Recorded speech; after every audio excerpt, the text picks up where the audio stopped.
My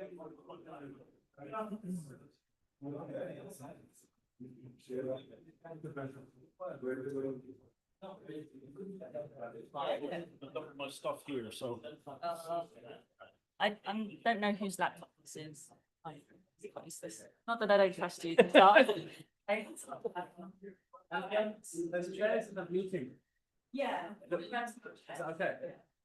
I think the way it's locked. Okay, we might have to figure out this one's locked. Okay. All right, we're going to kick off, and thank you everybody for figuring out the new venue. Those of you who've come to Cloud Native London before know that we usually at a place called Just Eat, but 2 weeks ago they said that they had a flood and they can't host us, so we had to scramble and sort of ended up here, figured it all out. So I'm glad that everybody saw the change of venue and has made it here tonight. And yeah, thank you very, very much to Container Solutions who are hosting us for tonight. So, welcome to Cloud Native London. We are a strong, open, diverse developer community around cloud, data, and AI just in London. My name is Cheryl. I'm your host for the evening. Find me online at olycheryl.com. Tonight's agenda, we have 3 talks. So the first talk is going to be how to put Swift in a box. Container images from scratch with Swift container plugins. That'll be Euan. Then we're going to take a 10-minute break between 7:20 and 7:30. And our second talk will be Compliance for Dummies, Requirement for a Compliance-Minded Future by Chris. And then our third talk of the evening, it's back there. Our third talk of the evening is going to be Smoke, Mirrors, and Metrics, a kernel detective's guide to cluster resource scheduling. And that will be Nick down here. Then at 8:30, we're going to wrap up. We've been told we have to get out of here by 8:30, absolute on the dot. Otherwise, the venue is going to charge us another like £230 and all the taxis for the staff to go home. So Nick is on the hook to be like, everybody finish on time at 8:30, and we're all going to try and get out of here. There is a Brewdog pub around the corner, so if you'd like to keep chatting, we'll just go and meet at the Brewdog. Our sponsors for tonight, so Tech Shack. Do I have a representative from Tech Shack? The internet? Okay. Huh?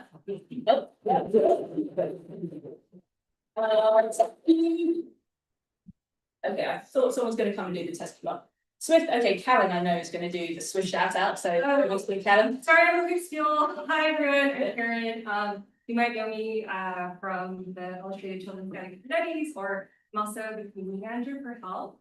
I recently joined Apple, so I'm new to Apple as a community manager, and I'm focused on building a thriving ecosystem for all things Swift. Just so you know, Swift is not just for Apple platforms.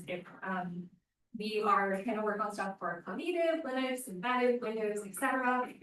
So we're kind of here to spread that word today. And we're looking for partners to help us build out the ecosystems. If you try building this instead, we have feedback, if you want to work on different libraries or whatnot, let us know, help us build that. And yeah, so I'm new to Swift, I'm trying to learn, and I'd love to see you all learn in that Swift as well. Euan is speaking tonight, and then as part of that, he'll be also touching a bit on containerization. So Eric, where's Eric? He's behind you. Oh, he's behind me. Okay, Eric is here, and so Eric's team was the team that recently put out containerization. So he's another person to talk to as well. And then Katie is also here, and Katie was in left and she was our cloud native person now. So yeah, cool. And also you bought cupcakes. And I brought cupcakes. So they're all so and there's some containerization stickers. So yeah, thank you very much. Ancillary Labs. Okay, not to worry. We're going to say thank you to all of these sponsors afterwards as well. There is a conference coming up called AI for the Rest of Us. It is in 2 weeks' time, and I have a couple of free tickets and a discount, 25% discount off tickets as well.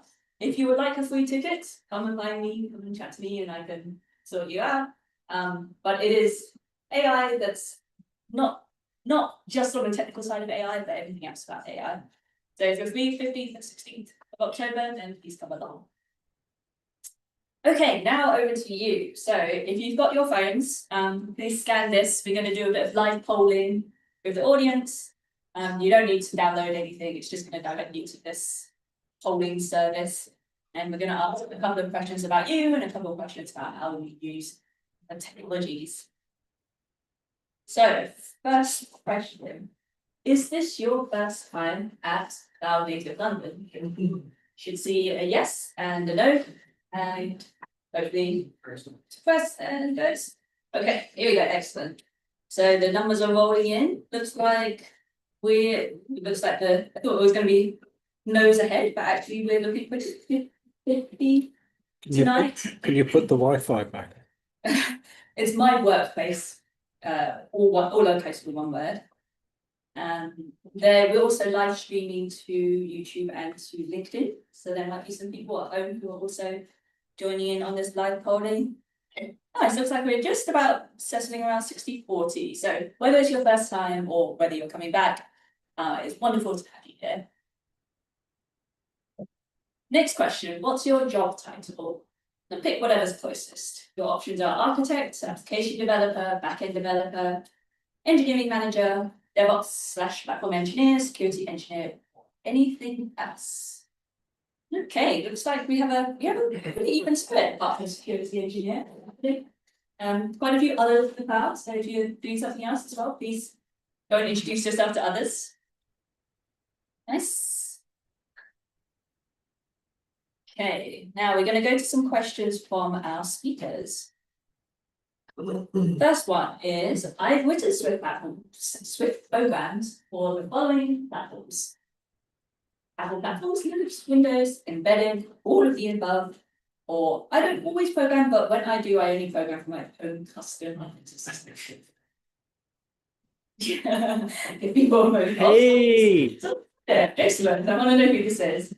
Okay, Euan, so this question comes from you. Is this kind of what you expected?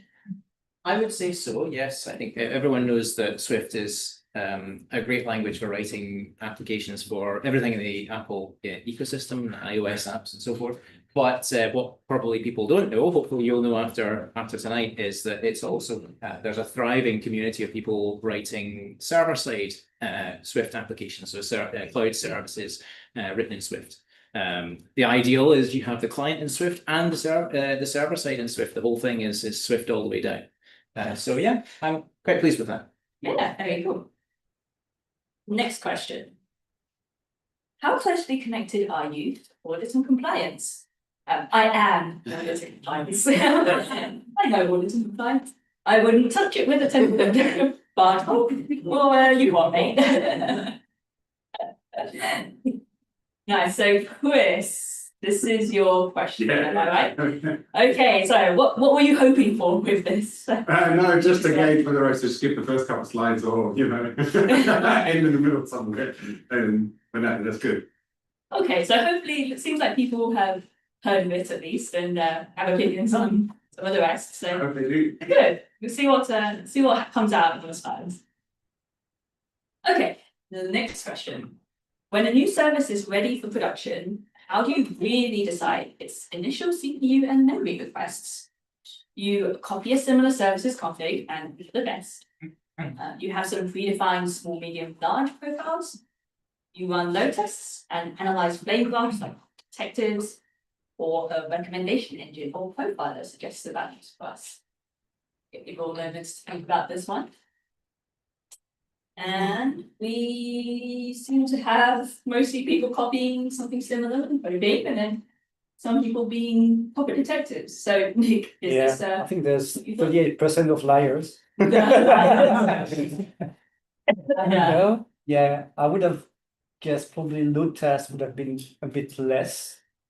I mean, which is good, but or maybe they just. I mean, I'm only the first time just copying. Yeah, exactly. I was more expecting this one, or actually the second. I'm quite surprised, but when you start building things at scale, then you tend to have sort of t-shirt sizes for workloads, or copy if you have existing ones. Yeah. Right. I'm yeah. But load test is great. People aren't just copying. Moving on.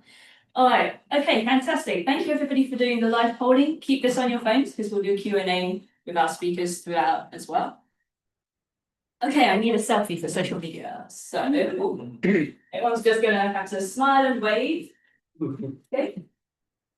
Okay, like really big wave, right? Okay.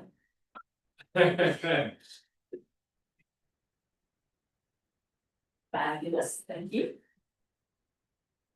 Come and speak at Cloud Native London. So if you'd like to come and speak up here, we have slots on March next year. We also have, you can also sponsor us and promote some of your own events as well. You can just go to cloudnativelondon.com. And that's it. I'm going to hand over now to Euan. So round of applause, please, for our first speech.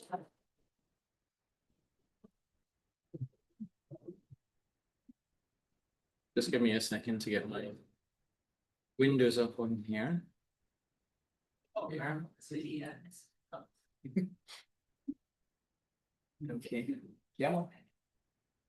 Hello. Hey, there we go. Right, let's see if this works.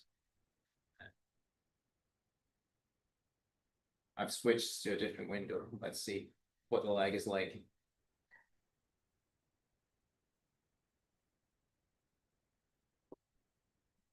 It was working previously.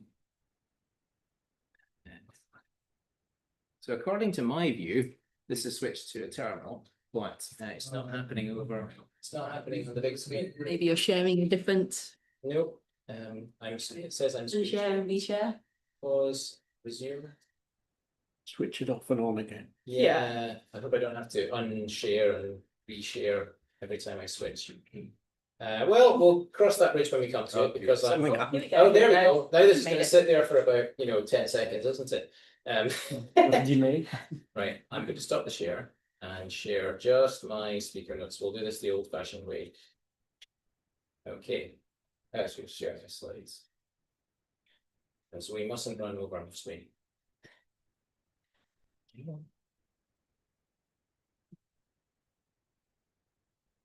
Yikes. I promise you it's sharing on my end.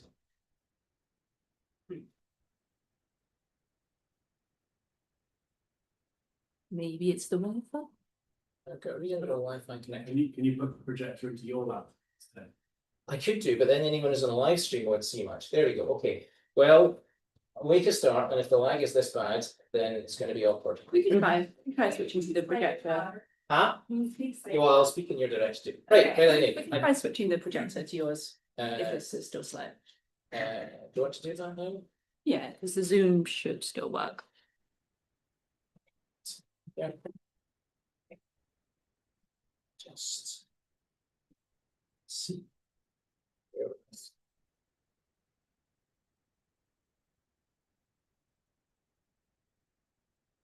Right, what do we got here?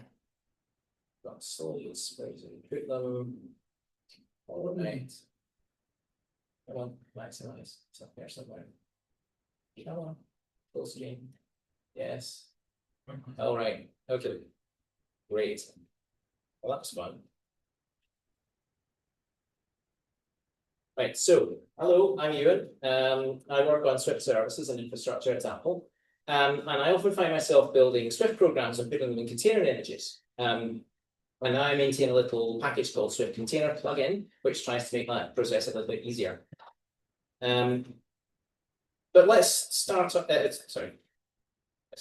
And today I'd like to take you on a bit of a tour of the container world. We're going to wander around the basement, look through some dusty corridors, and have a look at the foundations that people don't often visit. And we'll see how bringing containers and language tools together can streamline your workflow in Swift or indeed any other language you might use. But let's start up in the fresh here. We're now living in the cloud native era, and that's changed how we run our services, but also how we build and deploy them. Let's say that I'm ready to deploy my service in the cloud. It used to be that I would compile a binary, FTP it onto a server, and that was it. But that's no good anymore because my cloud provider runs containers. A binary on its own isn't enough. And what that means in practice is that I need to package it in a container image, bundle it up with all the things going to need at runtime. And once I've done that, I can publish it to a container registry, which most people here know is an image store in the cloud. That could be Docker Hub, but it could also be one that your cloud provider runs or one that you host yourself.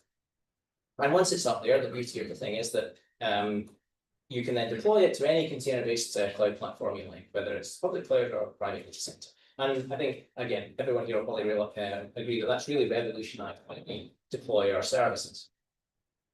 But the part that particularly interests me is how container images get built in the first place, because that's the part I deal with on a daily basis.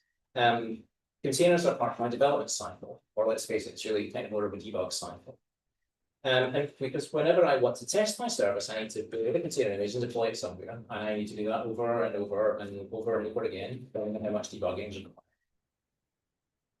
So the way I see it in the cloud native era, the container image is now my final product, just as much as in the past it might have been an ELF file or a macro binary. But the conventional way of building a container image is to use a container runtime, and that kind of turns my workflow inside out. It adds another tool which wraps and manages the whole build process. What I'd really like is for the familiar development tools that I'm already using to be able to build my container image for me. And so instead of bringing Swift into the world of containers, what about bringing containers into the world of Swift? Now, I realize Swift might be new to for some of you from the survey earlier. So before we switch on our torches and head into the basement, let's take a quick look at it. If you've an iPhone or a Mac, you've probably run an app written in Swift today. And you might not have realized it, but some of the cloud services that you've used may also have been Swift-based. Because it turns out that the qualities that make Swift a great language for application development also make it ideal for building large-scale services. And it's so flexible that it's in fact also now making its way into embedded systems. Swift was introduced in 2014, and it became an open source project under the Apache license the following year.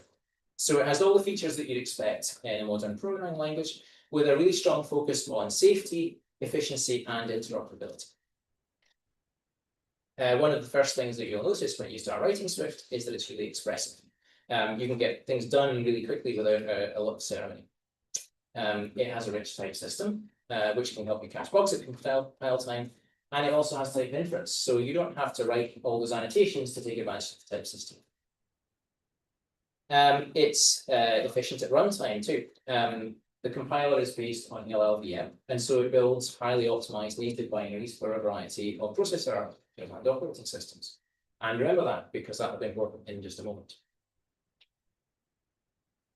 Swift is memory safe by default, as you'd expect. You can accidentally use uninitialized or deallocated memory, although there are escape hatches if you need to do something, if you know what you're doing, you need to do something a bit more risky. And instead of a garbage collector, it uses automatic reference counting, which manages memory with low runtime overhead and good predictability.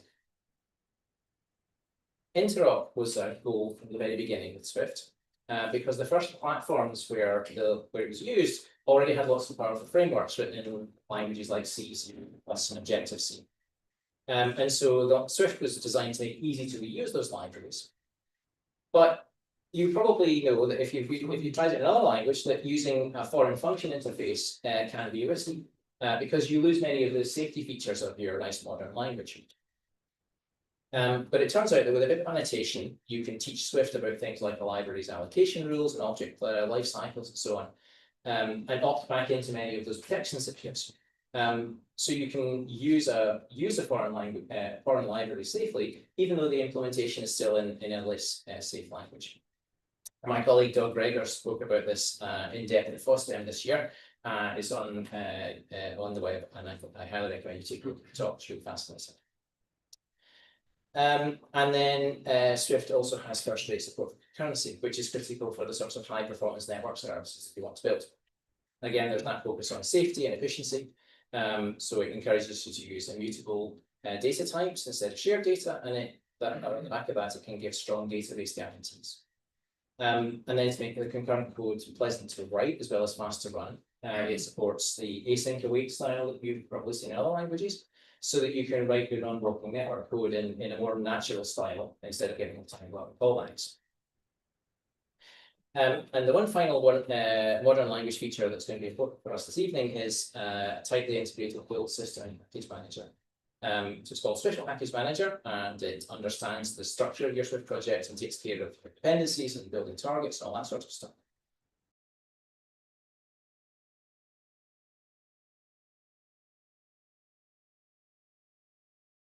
And don't worry, I'm not a member of the Magic Circle. I'm not sworn to secrecy, so I can let you in on those details. Let's take a look.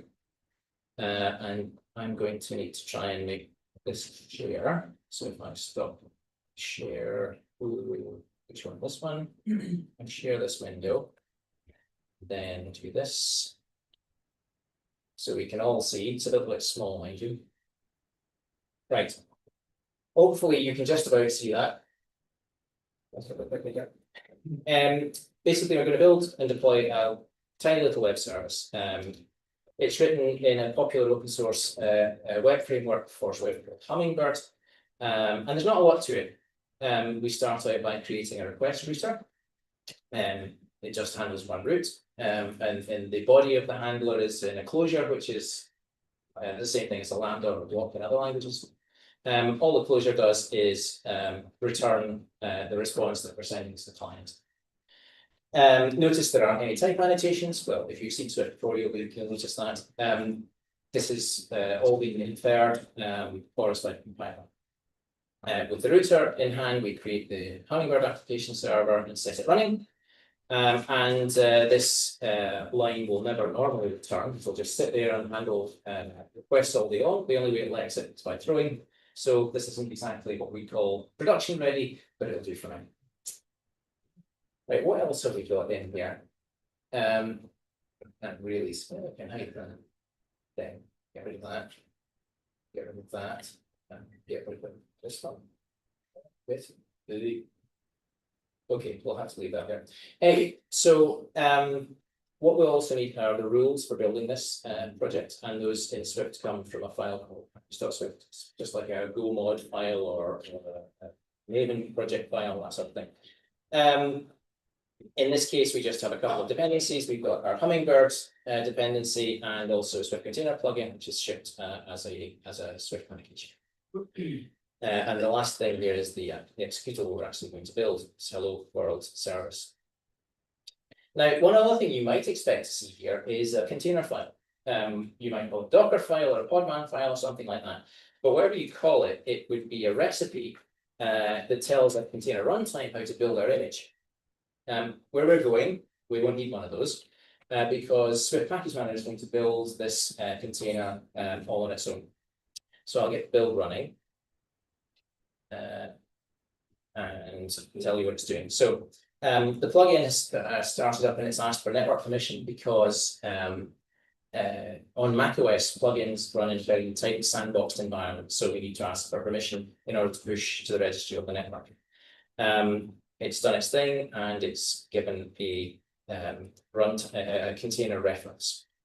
So I'm running a local registry on my laptop. I don't want to be pushing over Wi-Fi. But if you were doing this pushing to the cloud, it would look very similar. And this is a completely standard container image. It can run on any compatible runtime. And as we were just hearing earlier on this year, Apple introduced a new open source container runtime, tailor-made to run Linux-based container images on macOS. So let's try that out. It's called Container. And so I've given it my image reference and it started up. Now, each container instance runs in its own lightweight virtual machine, as we'll see a bit more later, and it has its own address on the virtual network. So we need to find out where it's listening. That. And then we should be able to curl it. And there we go. There's our service. Yeah. Thanks for that. I'll pay you later. So I said that this is a completely standard Linux image. We could push it to a cloud service at this point if I decided that my work here was done. I'm not going to push to the cloud, but what I can show you is the same thing running on another container runtime. So there we go. Now, so I've started up in Podman. Now, Podman exports on by port forwarding, which you'll probably know. So there's the same container running, standard container running in a different runtime system. So that's great, but I could make it a little bit more topical. So one last thing, let's just make a little change here. Go back to our code. Okay, so I made a little change, and now I need to go back around that dreaded debug cycle that we talked about a moment ago. And this time I will add a flag, this allow network connections flag, so we're not going to be prompted for network permission. And then when I come to run it, there's the container runtime has a built-in DNS server, and I've set that up to serve the .test domain. So I'll give it a name, and then we'll be able to find it more easily. And just one last trick, I can squish these two steps together. It's quite a long line, but what's happening here is I've got my container build in a bash output substitution in dollar bracket. So what the shell will run this build, it will cough up that image reference that will then be substituted into the container run. So this one line should build, push, and run our updated container service. So it's rebuilding, we should get a nice incremental build. And then, oh, come on, there we go. That was a bit too quick, still too quick. Okay. I think I've ended up getting the non-existent cached, so we'll just try. There we go. It's still there on its IP address. One last time with the host name. Never mind. Thank you. Next bit is sharing back onto my slides. Continue. One. There we go. Okay. Giving away all my tricks here. One. Oops. There we go. Right, so we did have to pull up a couple of tricks to build those images. And they're both in this single command, although again, with all my commands, it's quite a long one, it's just inline rat. And the first trick was to build the server binary, which doesn't sound so difficult, but bear in mind I'm running Mac OS, but we produced a container image that we could run on Linux. And so somewhere along the way, we built a Linux binary to put it in, which is a bit more unexpected because we didn't do this through a container runtime. The second trick is to build the container image itself. And we did it from first principles. These are completely organic, free-range container images we're building. Let's take a look at how we did that. And we'll start with the server binary. So the conventional way, like I mentioned, to build a container image is to use a container runtime on your laptop. It's not always completely obvious, but even if you're running macOS locally, when you build a container image using a runtime, it's being built on Linux itself. Behind the scenes, your container runtime is running Linux on a VM. Read in the container build recipe, that file that we didn't need a moment ago with the container plugin. And then it will start up a container build in VM. It'll copy in your code, and then inside there, it will run the Linux version of the Swift compiler in a full Linux environment. And that's how they build the Linux binary that ends up within the container image. But there is another way that we could build that Linux binary using the native Swift compiler that we already have. And that's because Swift has always been great for cross-compilation. The Swift compiler is based on LLVM, so it can compile for lots of other platforms.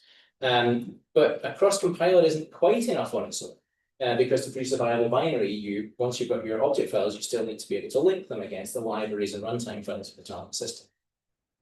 And that's where something called Swift SDKs comes in. So these provide the supporting files that we need to cross-compile to Linux and even to different processor architectures using the open source Swift toolchain. And this is useful, just as useful to you if you're running Linux on your host. So maybe you have an x86 laptop and you want to deploy an ARM in the cloud, well, a Swift SDK will let you do that too. Earlier on, we built our binary using the static Linux SDK from swift.org. And to do that, I installed the open source Swift toolchain using Swiftly, which is a toolchain manager. And then I followed the instructions to install the static Linux SDK. So let's take a closer look at that. Shall try to share the appropriate window. Something like one. I think it should say Swift SDK list in there. Okay. Right. So something is, I'm not wanting annotation mode. Get out of that. There we go. Okay. Okay.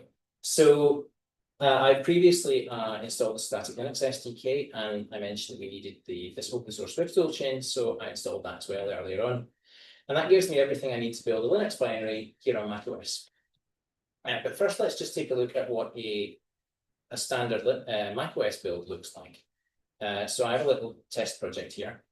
I'll run the build, and it goes through, and what it's done is it's built a macOS executable, which will run on macOS on this laptop. What if I want to cross compile? Well, all I need to do is add this Swift SDK parameter, which will get rid of that, which will tell it to use that SDK that we installed earlier. And the, to me, pretty amazing thing is the build output looks just the same as that native build that I did a moment ago. But this time, we have built a Linux binary, and if I can shut this thing out of the road, it's a Linux executable, and it's a statically linked one as well. So it's been statically linked against the Muscle C runtime and the Swift runtime support libraries. And this is how we built our little web server earlier on. And static binaries are great for deployment because they're self-contained, they don't need much support at runtime. But it might be that you want to build a dynamic binary. You might find the static binary is too big. You might want to use some libraries that aren't available in that SDK you can get from Swift or so on. And whatever the reason, we've got you covered. There's another project called the Swift SDK generator. And for the people in the room, that's the GitHub repo for it. But earlier on, I checked it out down here. And I used it to build a new SDK based on the current release version of Swift. I won't run this command right now, but what we can do is take a look at what it actually came up with. So it created an artifact bundle, and in there we should have all the things that we need to support the Swift compiler to build our binaries. So this is the longest path in the world. I think this is what they mean when they talk about deep dive. But if we dive in there, what we'll start to find is some familiar looking paths. So I'm in user lib, and I can see a Clang and a GCC and Swift and so forth. And if I go a little bit further, in that Swift directory, there are a lot. This is where the Swift runtime support libraries are. So if you've done any Swift programming, you'll recognize some of these names. Foundation is probably the most commonly used library in Swift. You've got these Swift module files which give the compiler information about it. And then if we go down further, here are the .so files, the dynamic linking libraries that we'll need at runtime. And we can see that that file, for example, is again a Linux binary or a Linux library file. So I can install this SDK. And then if I pop back up here to my little test project, I should now have an additional SDK in my list. There it is there. And now I can build using that dynamic linked SDK, just again with the same Swift build command, but this time I'm using a slightly different triple here under Linux GNU. Run the build. It's extremely boring, but this time we have a dynamically linked binary linked against that SDK, that custom SDK that I created earlier. So back to slides. Share the slides. Come on. Onto the WebEx. Okie dokie. Get rid of that thing over there. Yes, good. All right, so that's how to build a Linux binary using the Swift compiler that we already had. The second trick is to build the container image. But what is a container image really? I find they're a bit mysterious because they're usually managed for you behind the scenes. when you think about when you build a container, you probably everyone in the room builds containers on a daily basis. You build one, but you don't end up with something in your project directory. Something happens somewhere, but you don't see it. I think they're a bit like the Yeti. Because you see their footprints, you know, they're pushed and pulled, and you see hashes, progress bars, but you don't often see an image itself close up. Actually, as it happens, container images are pretty straightforward inside, possibly also like Yetis. Because they're an open standard that was originally defined by Docker and then donated to the Linux Foundation, there are lots of other tools which work with them, and we can build our own tools in Swift or in any other language that you might be using. So if we look inside, in there we'll find a tree of objects. And to keep it simple, this is just going to be a single architecture image, which starts with a thing called a manifest. If you've heard manifest mentioned in the context of containers, this is what it is. It points to some configuration, which tells the container runtime how to run the image. And it also points to a stack of layers, which are squished together to make the container's file system at runtime. All these metadata objects are JSON, and the layers are tarballs. And so this is a structure we can easily build for ourselves. And since I find that the easiest way to understand something is to take it apart, even better if I can put it back together again, let's take a look inside a container image. So we go and do the share dance again. The Zoom window going vanished.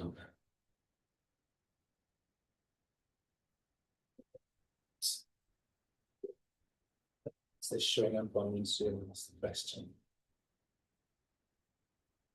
I think it might be. Are you seeing the Zoom? Good. Right. Maybe we're back in business. Right. So I'll make this a bit bigger. So the registry is just an HTTP server. Let's go off this week. And so we can fetch an image by hand using curl. We need to start at the top of that tree at the manifest. So I'll grab that. The first thing that we can see is the configuration. So I'll fetch that as well. So the registry treats all of the objects as opaque blobs. So we can get them with curl, but we know this one's going to be JSON, so we can pass it through JQ just to tidy it up a bit. And what you can see is all that stuff I was just talking about, the environment that the container needs to run, the list of layers that make up the container image, and then another item here, which is quite important. Sorry, Cheryl, I'll have to move you over it again. This entry point, that's the binary that's to be run when this container is set up at runtime. So that's everything that the container runtime needs to know to run the image. If we return to the manifest, then we see the layers, and these are compressed tarballs. So we can tarball as take a look inside. So the first layer here is our base Linux system. What you can see here is lots of Linuxy stuff. We've got files and etc. Clearly, this is a Ubuntu-based image. If we go down a bit further, we can see we'll start to see binaries you'd expect to see on a Linux system. So this is a generic Linux image that we start with. The second layer there isn't terribly interesting. What it does is it adds the certificates that this image is going to trust at runtime. So we'll skip that. It's just adding a bunch of files. But the third layer is really important to us. So let's look at that. So this layer is where we add the Swift runtime system. So this is the layer where we take a generic Linux image and turn it into a Swift image. And immediately you're seeing some of those things we were looking at a moment ago in the SDK. You've got your Swift modules, our old friend Foundation should be in here somewhere. There it is. This SO file will be down the bottom. Okay, so there's the Foundation shared object. So this is turning Linux base image that anyone might use into a Swift image that you're dynamically Swift binary to run on top of. So where does the binary come from? Well, it comes from this last layer here. Oops. Copy.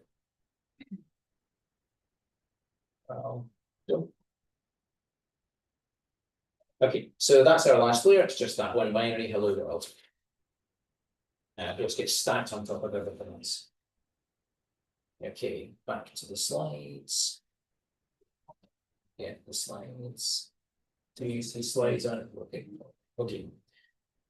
So that's how to take an image apart. You start at the manifest, you follow the pointers to download configuration, the layers, you unpack the layers, you run what you were told to, done. What about putting it back together again? Well, we just have to retrace our steps. Let's say we have built a new version of our service and we want to package it on top of the same base image as before. We need to replace a few bits. We can reuse the base layers, that's the whole point after all. But we need to wrap the executable in a new layer. And then we'll need a new configuration, which refers to that new executable. And maybe there will be some environment variables or other stuff that we have set. But we still don't have an image we can pull. Because when we downloaded the image, we started at the manifest and worked from there. So it makes sense that to build a new image, we need a new manifest that stitches all those pieces together. The new configuration, the existing base layers, the new application layer. So inevitably, let's try that out. To here. Right. All good? Lovely. Right, so here's a file, a binary that I prepared earlier using that dynamic SDK. And we're going to build an image out of that. So the first thing I need to do is to make the application layer. And we saw a moment ago that that is a tarball. So that's pretty easy to create. Easy tarball, no problem. Next we need...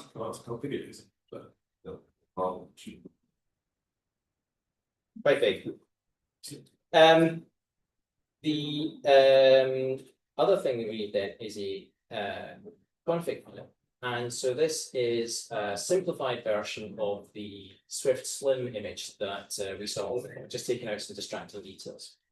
We want to add our new layer to the layer list. And to do that, we'll need to know the digest. So there we go. Copy that. Oops.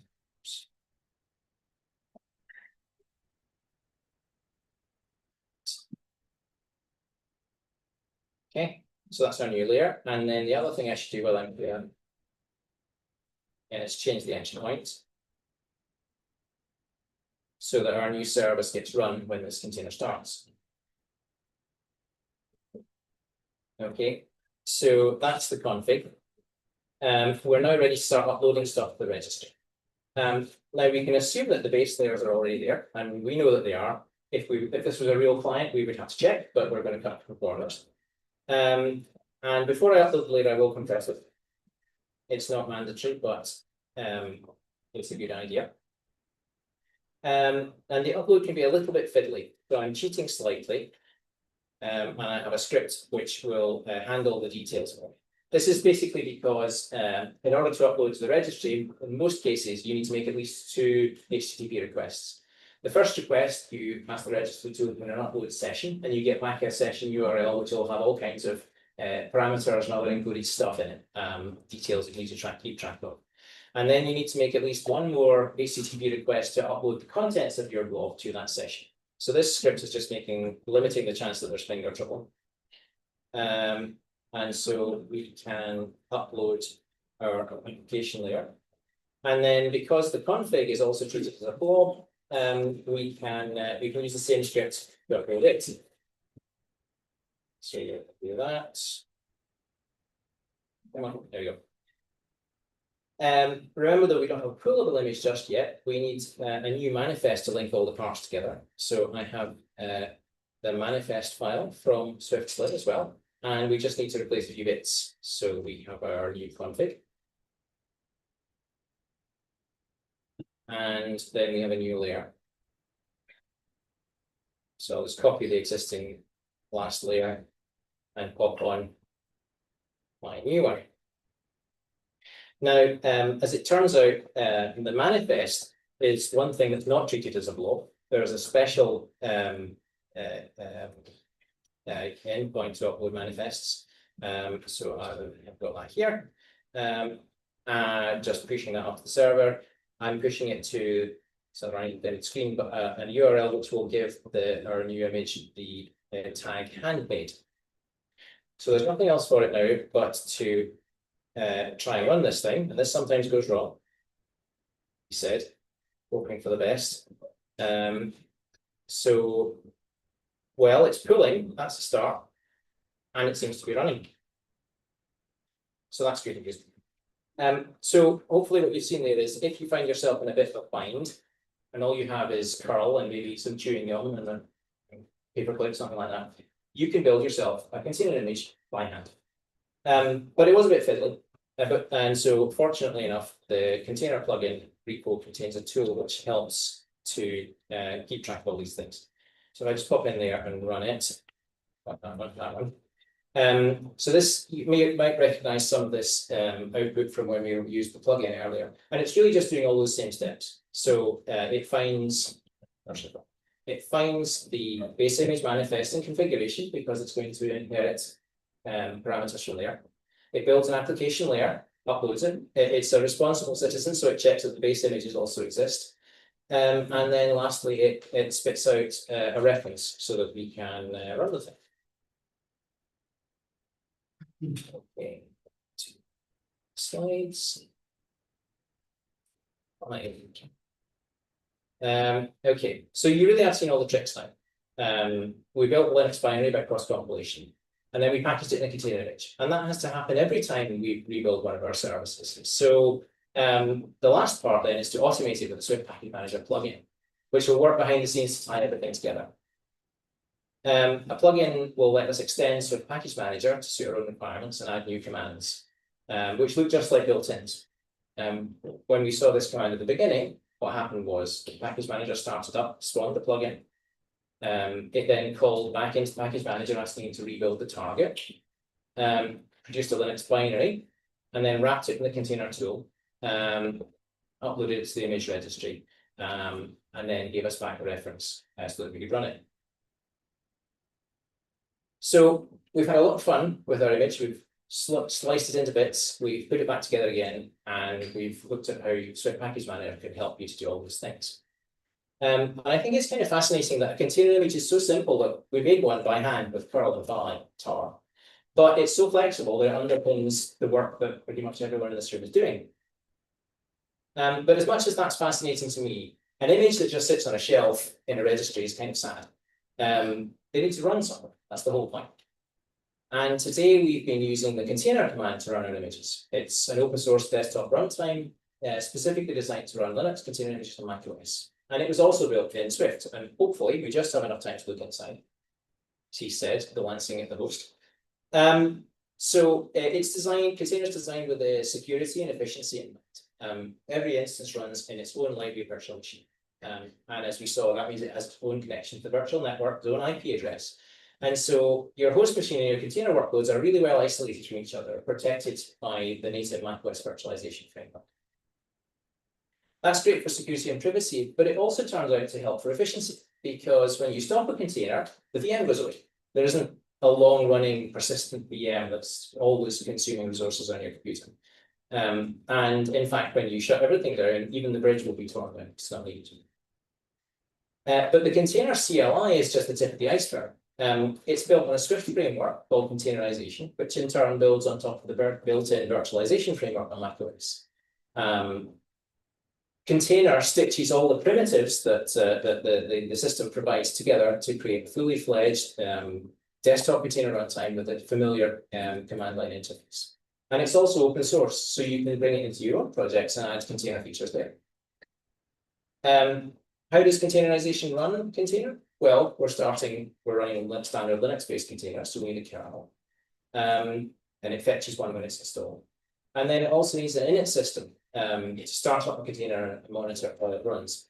And here, containerization includes its own custom lightweight init system called vminitd, which is also written in Swift and cross-compiled using that static Linux SDK that we looked at a moment ago.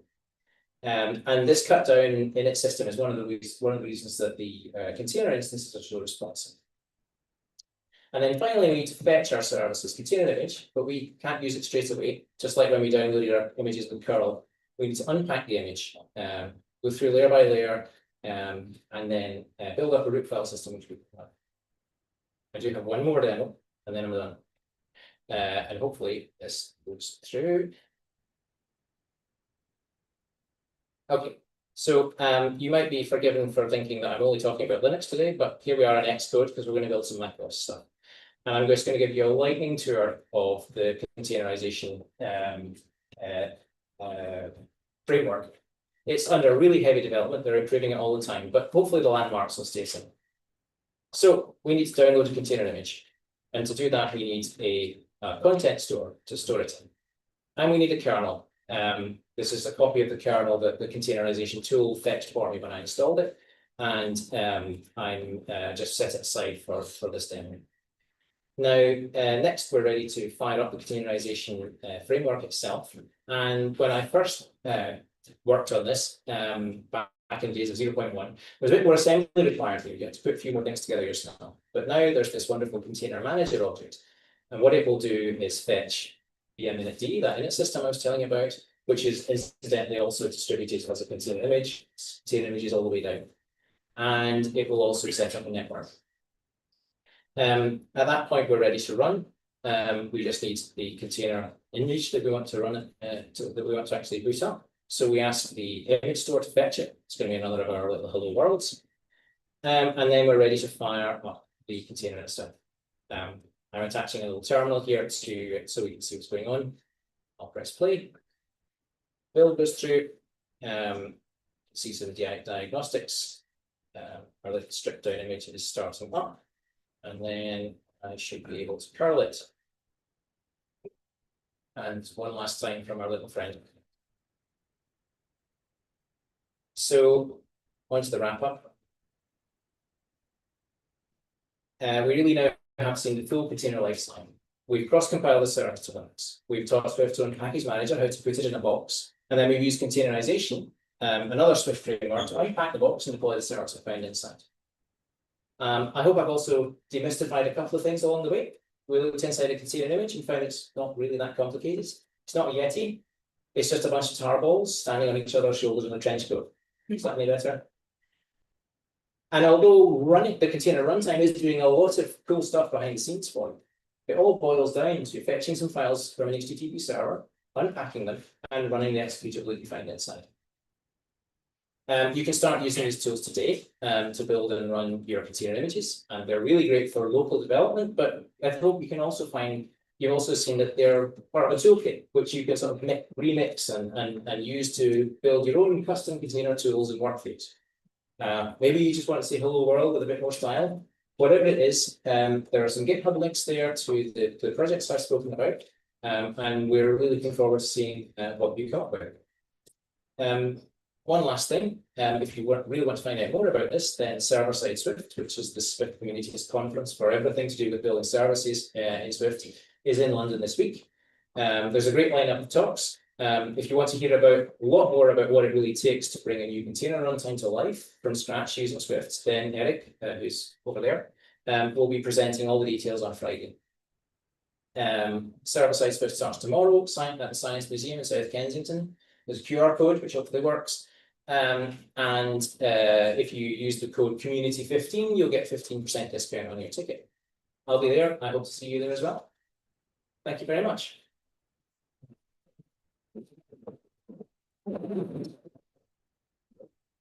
Thank you, Euan. That was wonderful. All right, we're going to take a 10-minute break now. So we're going to restart 7:30 sharp. Feel free to get up and wander around and grab some more drinks. See you in a minute.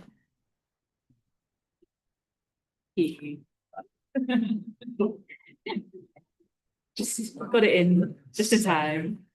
Hello. Yeah, well,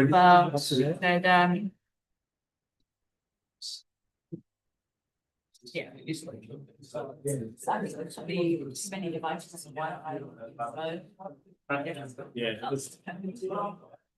Just want to make sure that everything's there. Yeah, why don't you get set up?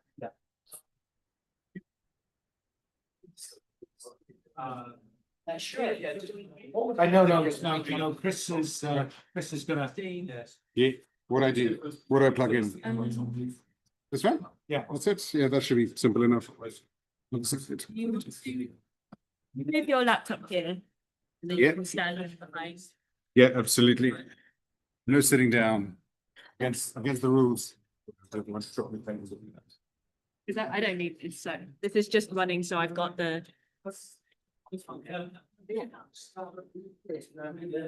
a bit more to the right of the left show, so that's it. Keep this running, so you can go ahead with the Zoom.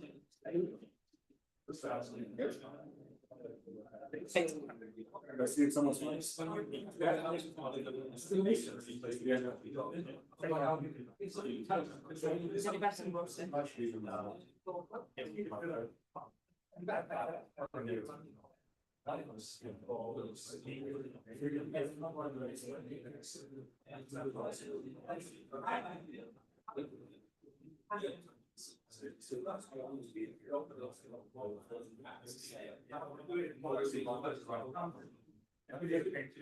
Those are all good.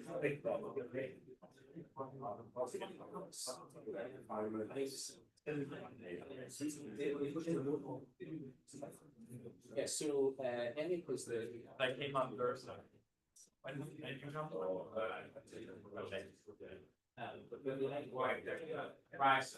come?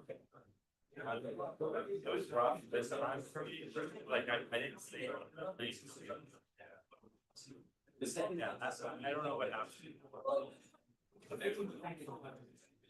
Yeah, I understood it was a lesson. I didn't know. It's pretty cool. I thought we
just got the idea about the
The next thing now.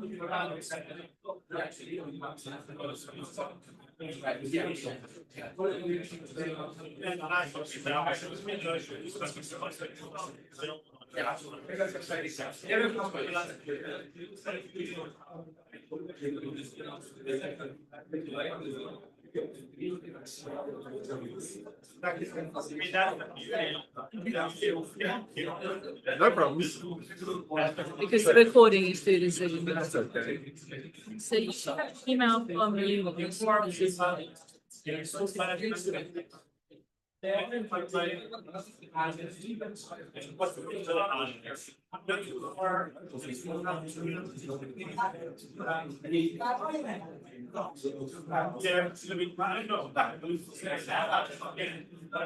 on, yeah, I can email it to you.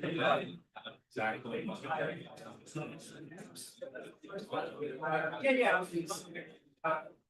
This is como todo.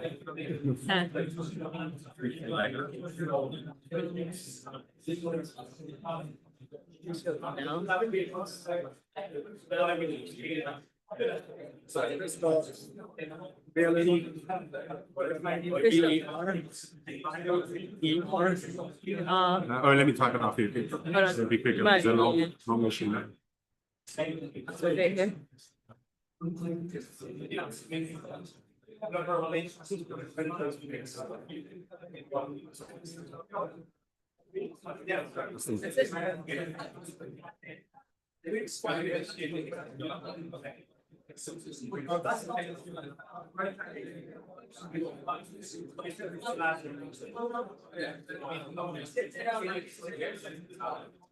All right, we're going to kick off in 1 minute again. Please calm and sit back down.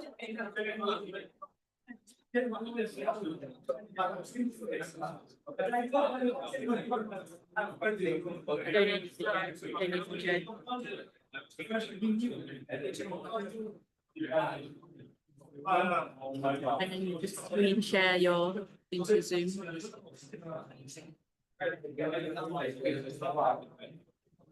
Is your mic working? So, Oh, it was hard. Last presentation was just, oh, yeah, the mic is not hooked up to anything here. It's just to get audio for the live stream. yeah, So, really hard to follow, yeah. time to be yeah. If it's quiet again, just give me a shout. All right, yeah. Hopefully the next speaker speaks up a bit. Thanks.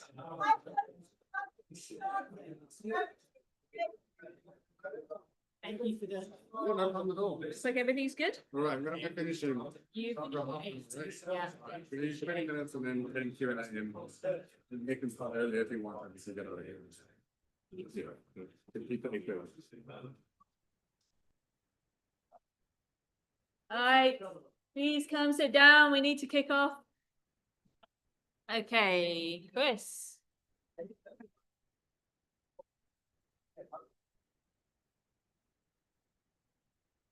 Right. All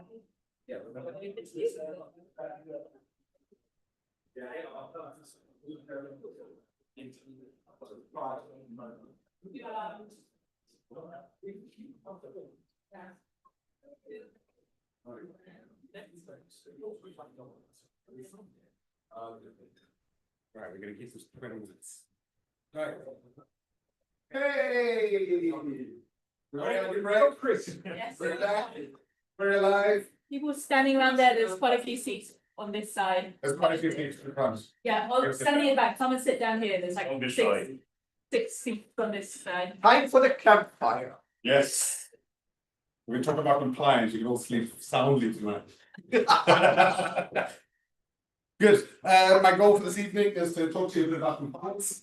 Hopefully not make it sleepy, Joe. Hopefully not put you to sleep. Compliance is boring. I said, what is it? Why does it? Whence cometh it? That's because I moved to London a couple of months ago. I learned a couple new words. I learned about undulation. Never knew that existed. I learned about diversion paths. Sorry. What's this? It could be. I think it's your volume. Yeah, should be that. Perfect. Yeah, I learned about ventilation, I learned about diversion paths, and more importantly, I learned about health and safety, which I never really knew existed until I got here. It's everywhere. Right, compliance with dummies. I'm talking about compliance. You are my dummies. Dummies, not as in crash car, but no, crash cars. Good. Compliance is usually broken into three things. You hear a lot about people talk about GRC. It's basically governance, risk, and compliance. Governance is in a business. It's how decisions are made, driving how decisions are made, sort of giving people good advice and telling them how to make good decisions. Risk is identifying things that could go wrong, cause the business to go down, cause reputational damage. And then there's compliance, which is actually adhering to laws, actually keeping up with laws, policies, internal policies. Don't click on phishing emails, don't go outside. This extends beyond IT. It is quite infant in IT because IT moves too fast for compliance. So compliance can't really keep up. It hasn't got the technology, it hasn't got the tools, so we do stuff manually. I'll talk about that in a bit and talk about how that's changing. We're changing. Good, so this exists everywhere. You've heard about OSHA, you've heard about GDPR, you've probably not heard about CRA, probably haven't heard about NIS2, probably haven't heard about SBA 153, and SOC 2, you have probably an ISO 27001. Lost half of you, cool. Those are sort of IT controls that they're starting to put in place, which is, right, we're now starting to see software that's a bit more producible, a bit more stable, so let's put stuff in place to make sure as IT and software is safe. Don't lose people's data, don't be breached, don't give away people's secrets. Right, good. To show you a little bit about what this sort of looks like, is these are the requirements of the CNCF tag groups. This is the governance for the CNCF tag group. You have to do all these things if you want a tag group in the CNCF.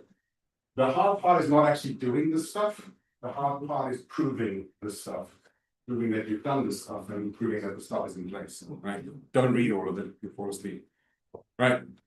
Why is compliance important? First of all, to protect people, right? Do you know that your bank is keeping your data safe? Yes. How do you know? I work there. You work I work there. Right, good. In the security team. Fantastic. Do you know that your bank keeps your stuff safe? No? But you trust me? No. Use a lot of. Don't trust him either? Hell no. Hell no. Right. But we all accepted that the banks will keep our money safe, make sure no one steals it. And if someone steals it, then it's still our money and the bank is responsible for it, right? Good. That's number one. Two is for companies. So, for example, Apple, if Apple gets breached, that's reputational damage, that's stock that goes down, that sort of thing. There's a bunch of compliance around SOX, not SOC 2, but SOX stuff, which influences markets and stuff like that. And so you could, for example, purposely cause a crash into your business, which causes the markets to go down, which causes your stock to go up, and everybody makes money. Compliance and regulation is there to protect people and companies against that sort of stuff. Specifically, companies against usually reputational damage and data breaches to make sure that people's data is safe within companies. And then you have protecting nations. So electricity, water, internet, all that sort of stuff, national infrastructure, lots of IT, lots of software that runs that sort of stuff. You don't want other countries colluding and causing power outages because it's chaos and then we have real problems. So keeping stuff safe, keeping the guidelines in place helps us to keep that stuff sort of safe, right? So it formalizes good practices and ideas across industry. So if we realize containers are really, really good, they secure everything, and we should never use a VM ever again, then we put that in policy and say, right, everybody use containers, right? Not going to happen, don't worry, it's doing these VMs. Okay, and then it builds trust. So between organizations, it builds trust. So stuff like ISO 27001 is if I want to do business with a HR company, say HiBob or Bamboo HR or others are available. If you want to do business with them, you're going to give them really sensitive information about people, you're going to give them really sensitive information about banks, that sort of thing. You want to know that they are secure, that they haven't just built a little PHP application on a server somewhere and that's what runs. ISO 27001, SOC 2 allows you to verify by a third party that they have at least good practices. They're doing the right thing, right?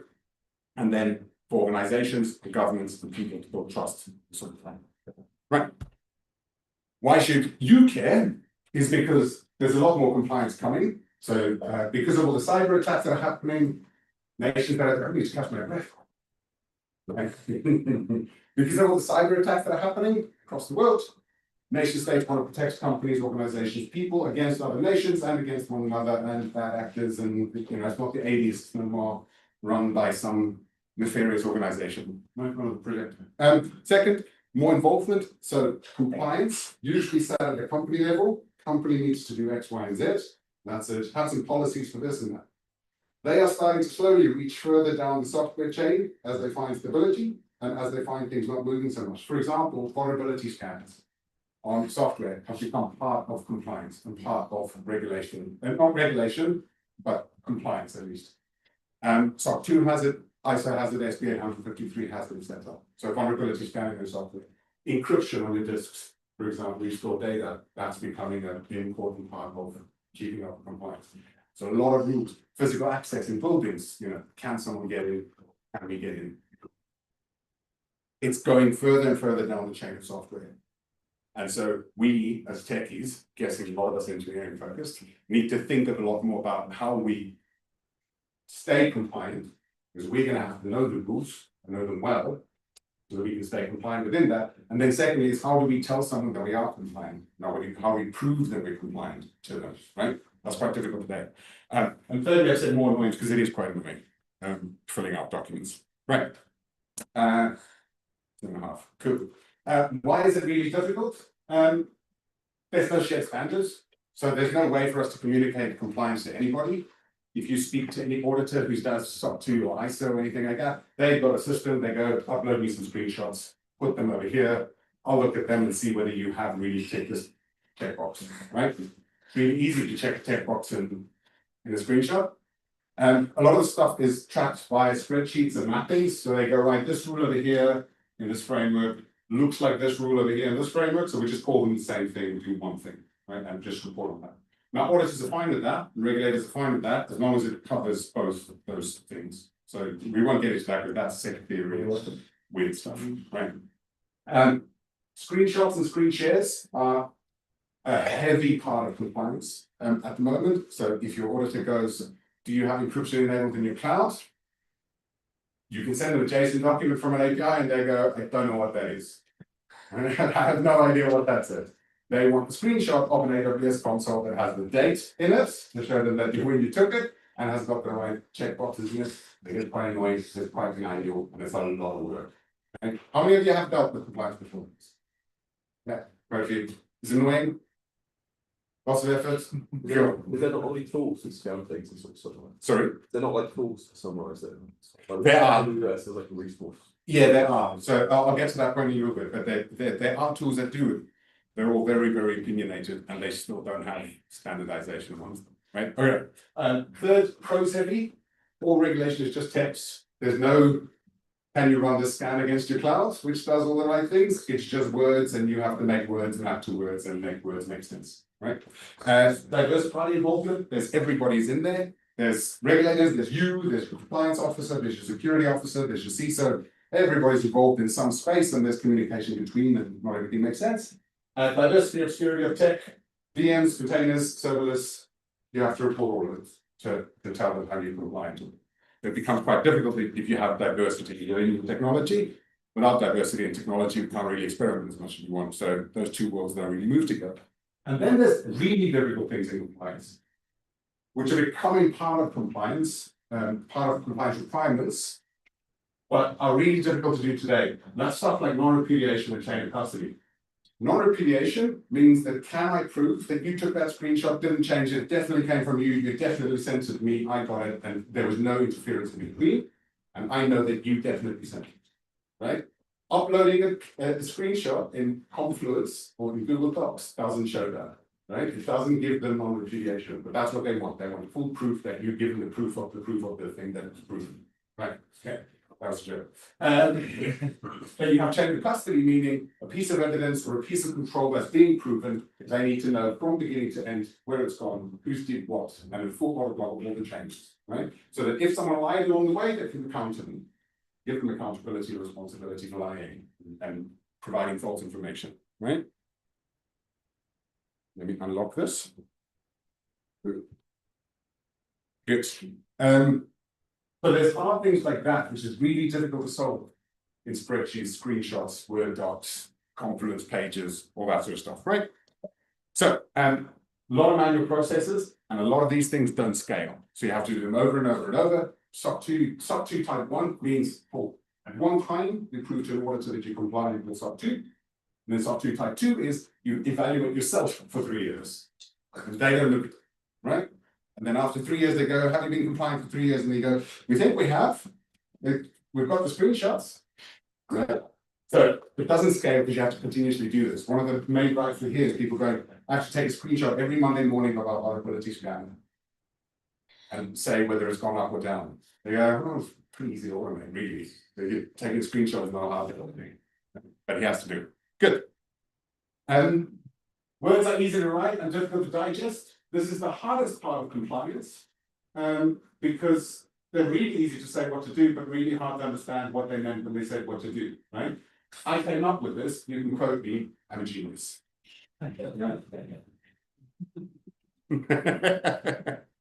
Right, so how do we actually solve these compliance problems? And that's the reason we're doing this cloud native, is because there's some interesting things that are happening, which allow us to build really cool stuff, right?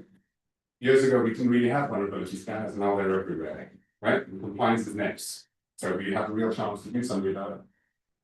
How do we solve for? We need to make automation, we need to make compliance automatable, make sure that screenshots can be taken where they need to be taken, or give auditors the information that they need from an API without having to look at screenshots, and we don't need to do screenshots anymore. We get rid of intent testing frameworks. Pretty cool. Standardization, meaning all the tools can talk the same language. One tool is not going to do vulnerability scans and cloud scans and on-prem scans and database scans and access policy control scans and etc. etc. We need a tools that understands all these things and can talk to each other and go, yes, we check this one, we check this one, and it's all fits together in a nice little picture. So this is our compliance automatically, right? You wouldn't trust OpenAI to run VMs for you. That sort of style, right? Interoperability is basically the talking to each other as well. So being able to talk across APIs, tools talking to each other about the stuff. We need open source tools, right? If containers were closed source, we wouldn't really use them so much. We need open source tools to ease the stuff up. There's a lot of money spent on compliance every year in the billions. And it'd be cool if we have some open source stuff to be able to do that, especially in small organizations, startups, things that us in this room can start, rather than a big conglomerate growing really further. Right? We need something to start, then we can grow into something bigger. Culture over checklists, meaning compliance. We want to build stuff that builds compliance into how you operate, rather than right at the end go, okay, we think we've done all these steps in the right order and in the right way. We want to build it in and then continue to report on those building in. So if something along the line goes wrong, we can pinpoint the specific thing and fix that with the compliance. Right? Now, I didn't mention this. When I say compliance, compliance is not equal to security either, right? Compliance is a lot more than security. Compliance can be health and safety and all the different things, right? I think I need to talk about security, but compliance in this aspect is not just about security, right? And then machine readable formats. Compliance is currently in spreadsheets and PDFs and screenshots, and you can't really have a machine introspective, right? We can know AI, but not very well. Okay, I've said AI for the first time. So we need machine readable formats, JSON, XML, YAML, right? Format as much as you want. Cool. So there are tools happening in the space that are actually doing this. So NIST, I don't know how many have recognized NIST. It's the National Institute of something.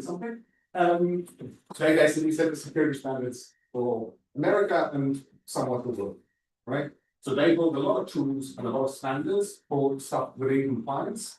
And they built OSCL, which is basically compliance JSONified. So the compliance lifecycle from beginning to end in JSON, XML or YAML. I said JSON because I'm not going to touch the XML part of it, but the JSON part works, right? It's very, very big. The OSCAR standard, it's basically just a schema, right, that describes compliance in its full. We turned the schema into a database. It is 144 database tables, which is quite big. But it allows us to really communicate compliance in a data format, which is open source. So OSCAR stands for the Open Security Controls Assessment Language. I usually say the Open Security something language. But it's OSCAR, and it's really easy to look at and really hard to use. It's very, very good. But it is cool. So definitely look at that. And then, so this is OSCAR a little bit on the front now.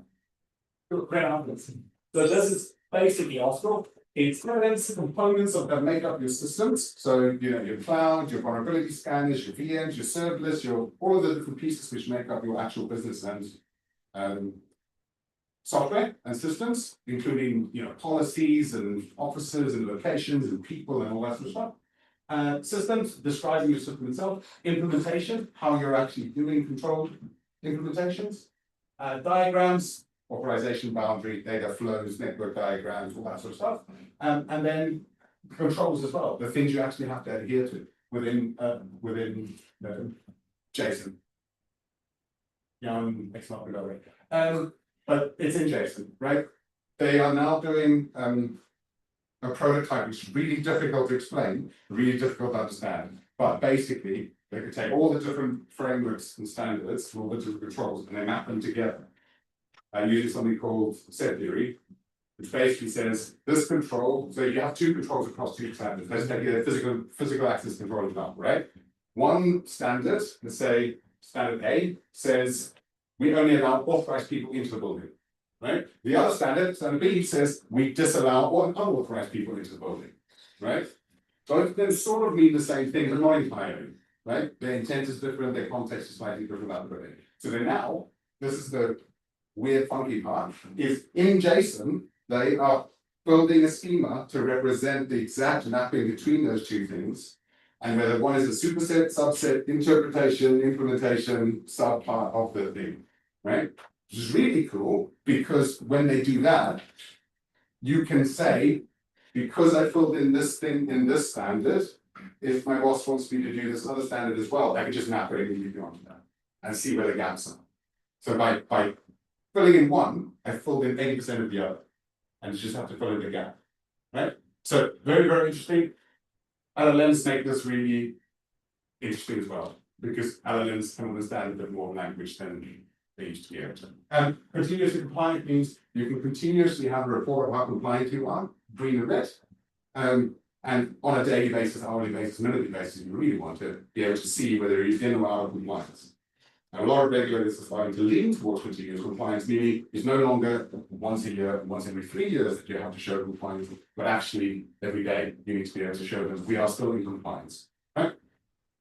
They're not really going to use it because they're busy too, but they want to see it, right? Were you compliant on the 12th of February in 2021? Describe how systems stay compliant. So that's describing your entire system and then describing how they remain compliant at the time. That's very much for scale. And then SBOMs and SARF, right? I'm guessing most of you would know what an SBOM is, software bill of materials, and then SARF is basically the same data format which communicates scan results for software. So looking for vulnerabilities, looking for weaknesses in a SARF format, which is machine readable. Right now you can do compliance too in machine readable format, right? So at the end of the day, your software is going to be the smallest part of your GitHub tag, right? Everything else is going to be bigger. Cool. We are building the continuous compliance framework. So this is why this whole talk comes together. It's open source, so you can look at it. You don't have to pay for it, it's open source. And we demystify and wrangle OSCAR compliance data. So we turn it into something that humans can use. Instead of a data format that's like 144 tables big, we give you stuff like the risk register, where you can say add risk. You give solutions, right? And workflows where you can define the things that need to happen to stay compliant and how often they need to happen, where they need to go to store. And then we have some data compliance over time, which basically keeps you compliant over time and helps you to define those things. Right. That's it. I stayed under 20 minutes, same sort of time. Good. You can find us here, continuous compliance that I have. We can scan this little Chrome thingy, which I tried for the first time today, so I hope it works. That's it. I hope I didn't miss any jokes. Good. And then, if you've got any questions, I think we've got about 5 minutes for questions. If that's okay. I'm gonna do it. Yes, Okay. We don't have any questions on the poll right away, but if you want to ask a question, just shout it out. Yeah, Yes. so with all those AI data share, you think are there any new standards coming up, or is it mostly the existing GDPR, all that being enhanced? So OSCAR was originally built for FedRAMP authorization in the US, where you can authorize your tools to be used by the federal government within their internal networks. So that was specifically used for them to do that easier, because that is an incredible process to actually get approval to run it there. So like AWS Gulf Cloud, for example, had to go through that, and they published their compliance in OSCAR. Nice. And so they're also driving this to try and get it more specific. Just ask your question again, because no, it's just enhancements to existing, so such as GDPR, that they kind of enhance to accommodate for AI. Yeah, so GDPR is being mapped into OSCAR, so that OSCAR can represent GDPR, and you can report against GDPR continuously through OSCAR and whatever interface you want. It doesn't have to be CCS, it could be pretty much anything that touches OSCAR. The AI part is a strange part at the moment. Auditors don't really care for it, because it's not a person saying something. And because compliance is mostly about accountability, responsibility, and trust, AI can't do it. It's the same with, if AI generates something, you can't claim copyright on it, right? AI can't report your compliance for you. There has to be a person who does it. What you can do is you can do AI up to a point and then attest as a human that what the AI said is correct and right. But there still needs to be a human in the loop, especially for compliance. There's no optionality. There's a human has to say yes or no. Yeah. The example you gave about someone coming in the building or unauthorized people going out of the building, how does it continuously evidence that you're compliant against that? Right, so that's in technology. Yeah, so that's where we have the workflow thing, right? I can tell you compliance means that the fiber cable always needs to be plugged in, right? There's no way for me to actually see whether the cable's plugged in. So for that, I showed you the workflow thing on the rest, right? So compliance is going to be part manual. There's stuff we've come across like guest books in buildings. You have to sign a guest book to get in. That's part of their compliance with the policy. Someone has to scan the guest book once a week, right? We can't automate that. Someone has to go to physical interpret and scan. Then they have to upload that into CCS in this case, because that's one of those cases for non-repudiation, where they can scan it, then they have a thing on a computer somewhere, but we don't know who scanned it, who did, or who authorized the visitor. Exactly. Right. And so what we're trying to do with that now with the workflows is map sort of, if you see it sort of like a spider diagram, it's saying that these processes need to happen this often to remain in compliance, right? So if a guest book needs to be scanned once a week, that maps to this control and this framework, right? If it doesn't happen, you start getting a yellow flag to say you're almost out of compliance here because the guest book hasn't been scanned once a week. And then once you scan it, it goes green. So it's what a nightmare. It is a compliance is a nightmare, but unless someone can come up with a magic way to automate the scanning of a guest book and put that in. Because I know we're talking about cloud native, quite modern technology, right? But there are a lot of our businesses out there who don't have modern technology who still need to comply. Right? Especially if you look at like digital invoices and that sort of stuff. Good, thanks. I wouldn't build very specific compliance requirements for studios. I'm kind of stunned by the fact that in the banking industry or some other industry, talk about that you can use a manual entry guest book that you like slide into, because we would have to use like an iPad app, like have that linked to everything to be compliant with the restrictions. Yeah, so what's fun is you don't have to use an iPad app. The reason you do an iPad app because it's easier to report and you take away the manual part of someone's, you take away the thousands that you spend a year scanning in books and you do it in an iPad. But surely that creates like vulnerability. Yeah, absolutely. That's where it's governance, risk, and compliance. Because the risk part is saying if we use an iPad, there's a chance that that gets fooled around with. Same with a book reading. Yeah, exactly. My question was, you're saying that in the beginning, I think that as nowadays, you got different state actors and such as individuals and organizations, and then due to also mixing geopolitics and that sort of thing. Do you think right now, in general, just as general, do you think the compliance regime we basically set up globally, either globally or in any, for example, either here in the US and that sort of thing, do you think still a bit seems a tad a little bit out of date or a little bit shaky, or do you think it needs to be properly updated maybe for the world we're living in currently? Gotcha. Yes and no. There are really, really smart people, I think, who are working on these compliance standards. We're really trying to put it into modern words, and there are really good engineers who are also working with them in their compliance things. And a lot of it is just really difficult to do. Like a lot of it is, you can't put a control in place for, there must be a vulnerability scan, for example, right? Which vulnerability scanner? Who's going to run the vulnerability scan? How many pieces of your software? Have you got thousands of microservices? Are all of them going to be scanned? There's a lot of that sort of stuff. And then what they're trying to do is distill that into sort of compliance artifacts, which can be digestible by people, right? And that's why I put the point of really easy to write, really hard to digest. Because do vulnerability scans is not really good. Because, okay, I did one. Is that enough, right? So it's really hard to put the words together to make everybody have their right intent. What do you expect them to do? Yeah. Because I think the part of the answer is that the regulators don't tell you what to do.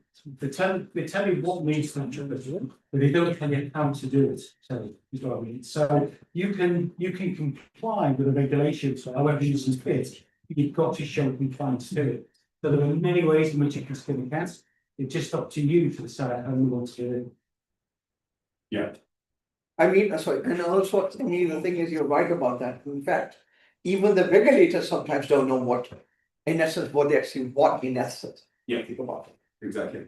Yeah. Anyway, thank you, everybody. Round of applause. Okay, we have our third talk of the night. 1 minute. So, ready when you are.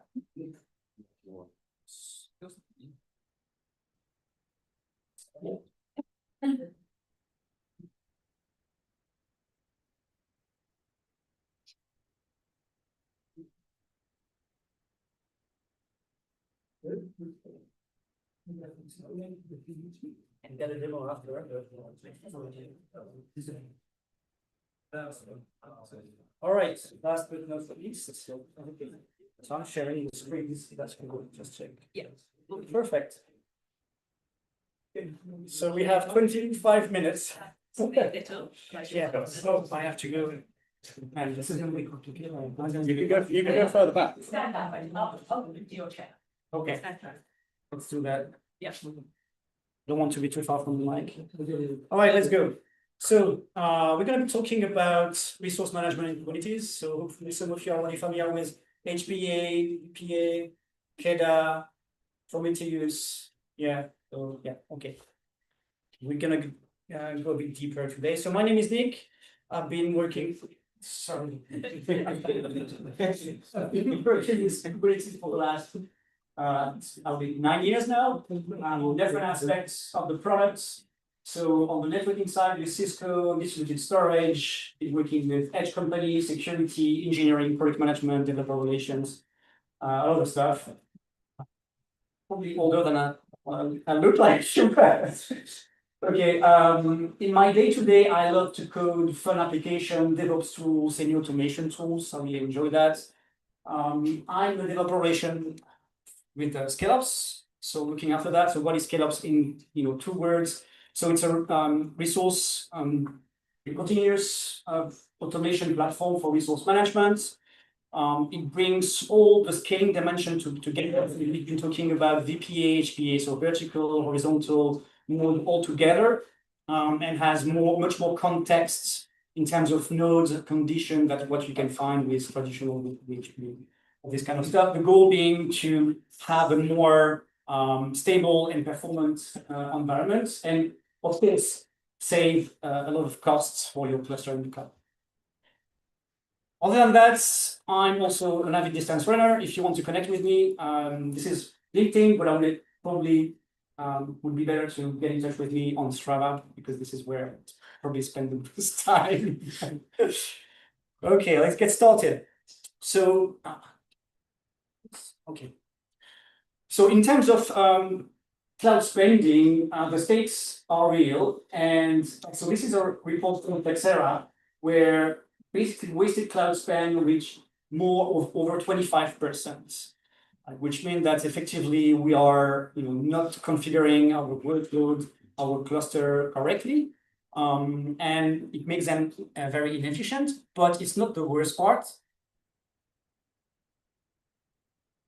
The worst part is that at the same time, if we have a lack of performance, every 1 millisecond delay decrease 1% in sales with a report from Akamai.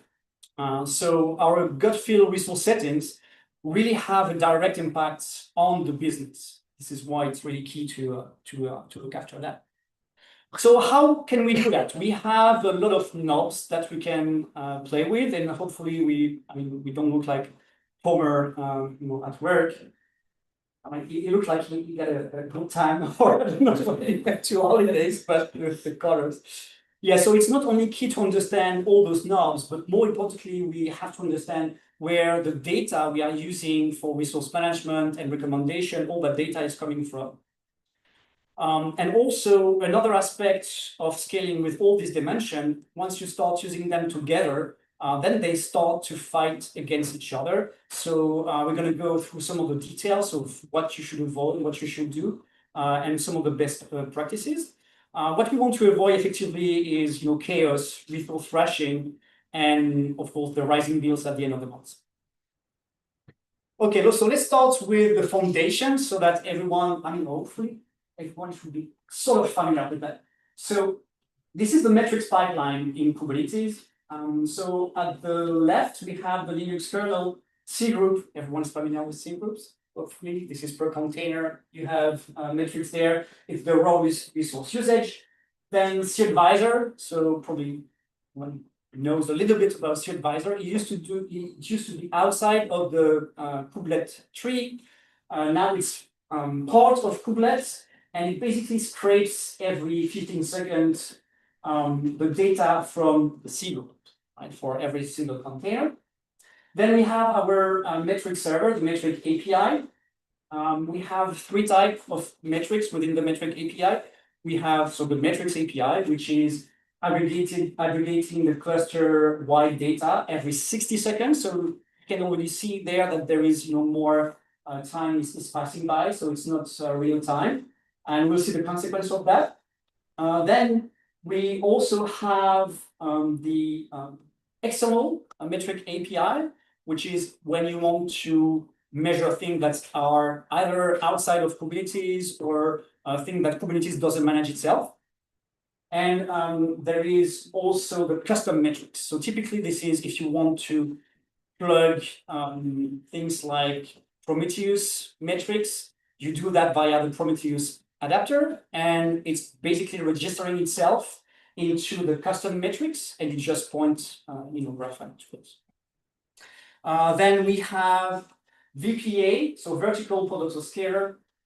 So it has multiple parts, including the recommender. So the recommender in VPA is the component that is responsible to recommend the appropriate, let's say, what it thinks is right for your workload every minute. So one thing to notice is that the metric server is not a database. It's not like a real-time database. You have to have some sort of Prometheus and other metrics or database if you want to make it persist. VPA is a historian, but it's not great at managing real-time data. So what I mean is that if you have a certain spike, it's going to be lagging behind. So you may have, we're going to see, if we put limits, how kind of, what consequences it can have. But yeah, basically, long story short, VPA every minute, it's made to initially right size your workload. So my advice, so in the poll, people were responding and said, either we copy what we already have some services, or we do some load testing. So one good thing with VPA you can do is run it in off mode just to let the system recommend the initial kind of request, right? Because the first thing you want to do as you deploy Kubernetes workloads in Kubernetes is get the right requests amount for CPU and for memory, right? Because then we're going to see how HPA is using that. So it needs to be aligned with your, I would say, depending on the type of workload, everyone is familiar with percentile and histograms, all that stuff. So I would say between P90 to P99, this should be your baseline when you start the workload, right? So again, this is your initial value for VPA. So the right sizing, phase one, would be VPA. Then if you need to scale, you don't really want to scale with VPA because every time, I mean, now you can have in place resizing, but it doesn't work with everything. So typically what you want to do to scale is scale horizontally, if you can, because maybe if you have a database that is not a cluster, this is another issue, right? So HPA evaluates every 15 seconds, but HPA again may have some issue that we're going to see. By default, you can scale only if we look at the metrics API, so internal data, only based on CPU and memory, which is kind of an issue as we have.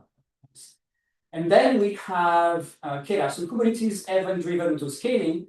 You can think about it as an intelligence on top, working on top of HPA, in the sense that you have objects in KDA called scaled objects, and that has triggers. So those triggers can be Kafka, HTTP request, or via a Prometheus adapter. So KDA is registering itself into the external metric server. And there, this is where all the data about your scale objects like queuing, HTTP, custom data will be registered. It polls every 30 seconds.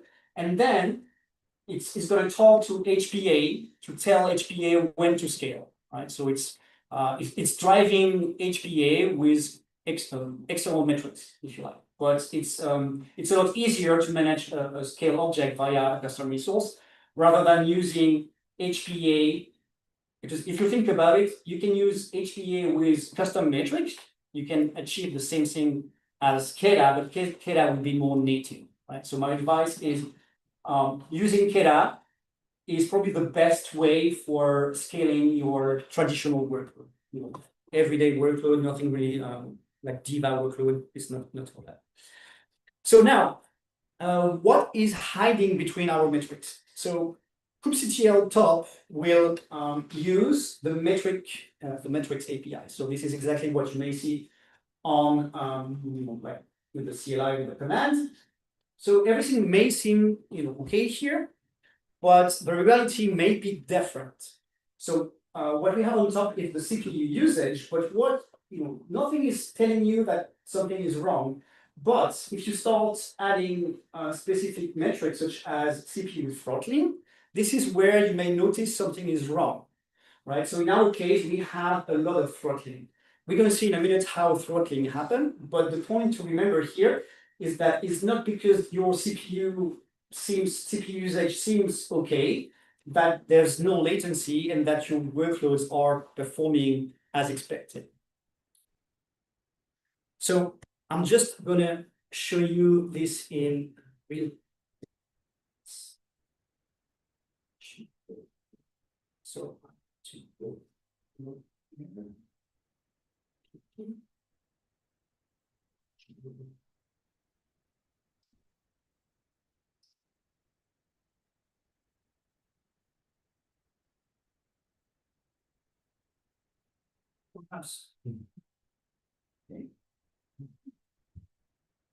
Yeah.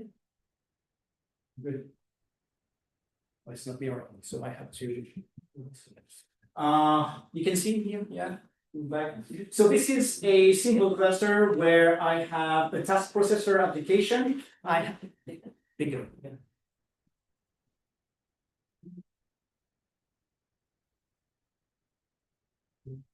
That.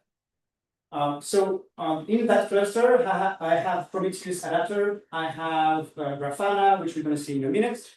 Then we have this application task processor. So the idea is I'm gonna trigger a load test on the task processor, but using some sort of queuing. So what I want to see is that I'm gonna increase latency, but at the same time, I will have HPA configured for CPU, right? But the CPU, because I have a queuing mechanism in the application, I shouldn't be able to see CPU increase, but I should see latency increasing. And as a result, because my HPA is based on CPU, my point is that HPA will be completely blind to that, right? So let's get started.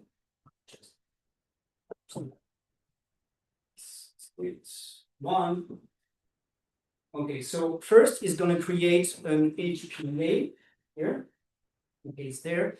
If we see the YAML of that, you can see that's 50% of CPU, right? So that's basically saying when the CPU is reaching 50%, then you can scale horizontally up to 10 pods. So now I'm just creating more and more requests up to 450 requests inside the queue for that workload.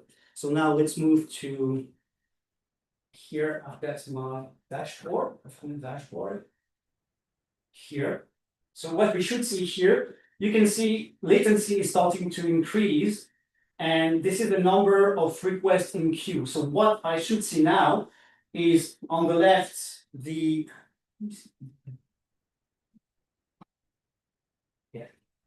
So on the left, we should see latency increasing over time.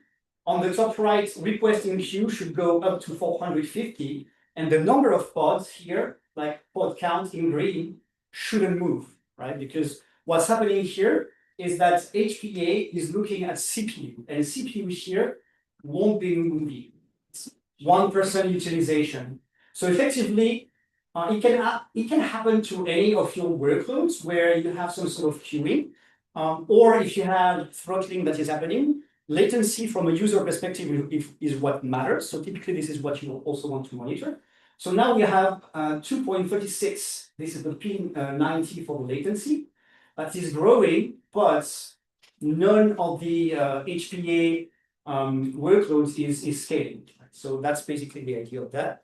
So how can we change this? Which is basically the idea. So I'm going back to. So now it should be almost done. So the idea now will be to create another HPA configuration. So this is #2. Let's reset first.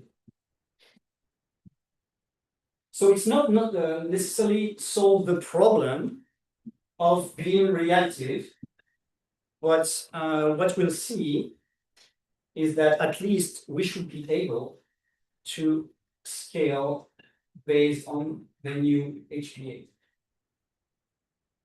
Okay, so now I should see a new one. And the difference you see here is that it's going to be custom and request in queue, which is now what I'm monitoring from Prometheus. So via my Prometheus adapter, I have created a custom query, which is looking at request in queue. And now I want to scale if I have an average value per container of 50 requests in the queue. So now I should see.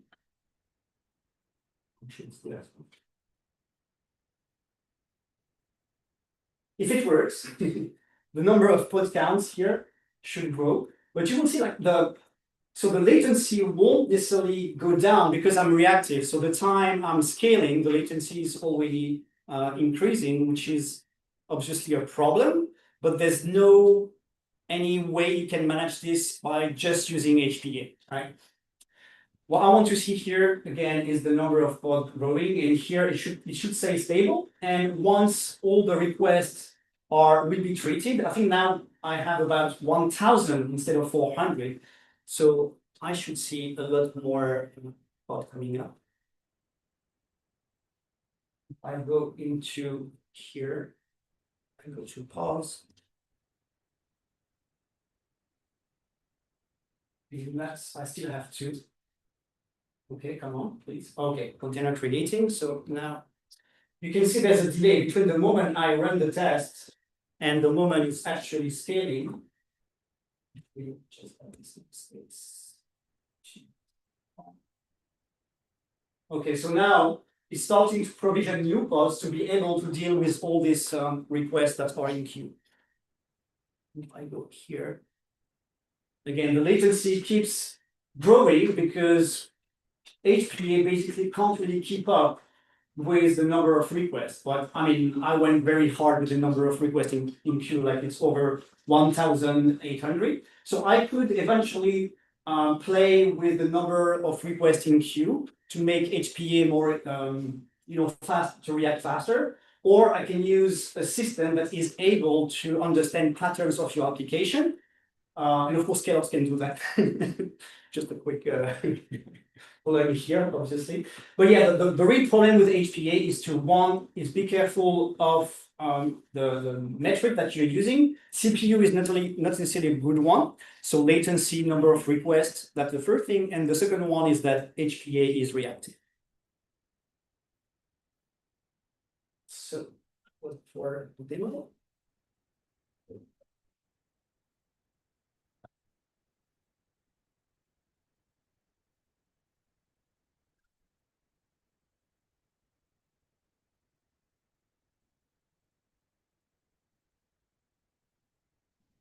Okay. So a couple of things. In terms of using CPU metrics in HPA, we have two modes. One is if you target the percent of CPU like utilization, then the initial request is taken into account. So when it's the desired number of replica is the current number of replica multiplied by the current utilization divided by the target percent. And the target percent here is the percentage of your requests. It's not a percentage of like the maximum usage or something that is real time. It's the percentage of the request that you initially set in the workload, which means that you have been using VPA to generate that one. And then you use HPA to work with utilization. That's one method. So the downside of that method is that it's the number of requests, the request value is taken into account. So if you didn't size your workload properly with the request, then this is going to be totally wrong, right? So the second method you can utilize, and the idea is to just use absolute data. So you have a target value, average, not average, like total for your workload, and then the calcul will just be total usage divided by the target value you've set, and that will give you the number of replica for that workload, right? So again, it's based on the target value, but then you can change it as you want. You don't need to establish a proper request to do that. But basically what you need, again, the point is when you start using HPA, you have to right size your workload in the first place. Okay. So talking about limits, this is how CPU throttling happens. So CPU throttling can only happen, when I say, from a Linux kernel perspective, when you set limits in your workload. If you don't set any limits, you will never have CPU throttling. You may have a fair scheduling, like you will have the Linux kernel algorithm allocating CPU time for every workload, but no throttling. Throttling is really something specific with the C group when you set a limit. So again, if you set the limit too low, then you will have throttling, but you will still have your CPU maybe at, I don't know, if maybe 40% and fit for 50%, right? It will maybe never reach the trigger for HPA to be triggered itself. So the advice is if using HPA, avoid using CPU limits, except if you really need it. Then, of course, because we have this 60-second period window from the Matrix API, you also may encounter issues such as, okay, how do I make can I make a difference between a very high throttle for 10 seconds in this minute versus something that is a bit more average, but that lasts for the whole minute. So how can you use a sort of microscope into those metrics. So the solution here is to use eBPF. Everyone familiar with eBPF? Some of you. Okay, so eBPF gives you a way to run safely. I mean, safely attaches probes directly into the Linux scheduler, so it allows you to safely run programs directly into the kernel. So you can do things such as monitor, a specific process, monitor syscalls, monitor networks, all that, and it can tell you what process, for example, has been throttled for how much time from start to finish. And with that matrix, you can also do very interesting things, such as creating webhook.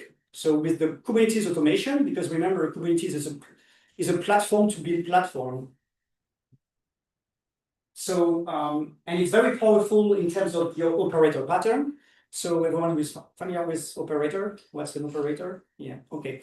So the idea would be to, if you need to have much more specific data and have it sent to you to be able to monitor, you could build some sort of kernel observer that will use BPF trace to monitor what you want to monitor exactly. Based on that, you send a webhook to an operator, and that operator can create CRDs with all the data that you need. Actually, I just gave a talk 3 weeks ago in Germany about that particular project that gives you this sort of visibility where if you want to monitor CPU throttling, it can pinpoint what container did it, for how long, exactly what process, and creates a CRD with that, right? So this is exactly the type of things you can combine together. So this is a couple of best practices for whatever you want to run in terms of HPA, VPA, and those metrics. So 3 main ones. Don't set CPU limits with HPA because CPU throttling creates a hidden performance ceiling, as we've seen, making CPU metrics sort of a lie. And HPA never sees the true demand, so you may end up in a situation where you have CPU throttling, you have performance issue, but HPA is never triggered. So the number of pods is not increasing.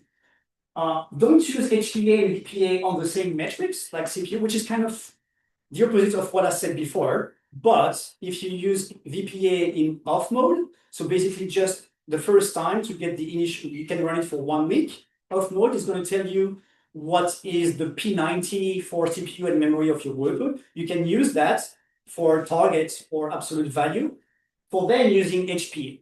If you really need to use HPA and VPA in initial or auto mode, then don't use the same metric. You can use CPU for one, for VPA, and maybe like a HTTP request for HPA.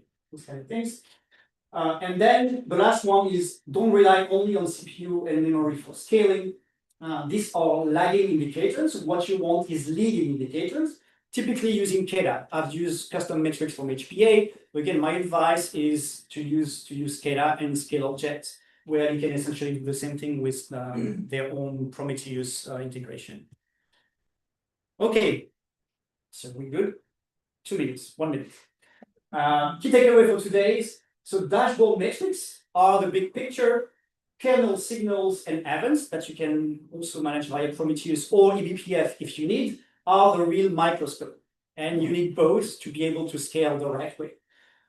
So kernel signals, again, perfect for troubleshooting. Don't use it. I mean, you can, if you fancy it, use Go or C to program eBPF. If you like, my advice is go with BPF Trace, which is a CLI tool, a scripting engine with a lot of predefined traces and just events. So it's a lot easier to use BPF Trace. It's great for app-aware debugging and performance bottleneck decisions. So obviously you want to use this as part of your Swiss Army knife. Separate your scalar duties. KDA HPA for short-term CPU event-driven scaling in the context of, in the case of KDA. VPA starts with recommendation mode for long-term memory right-sizing.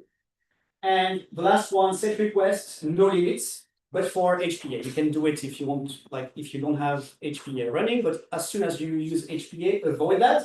And if you want to use all that together in the best way possible, you can try out ScaleOps because we solve all that problems.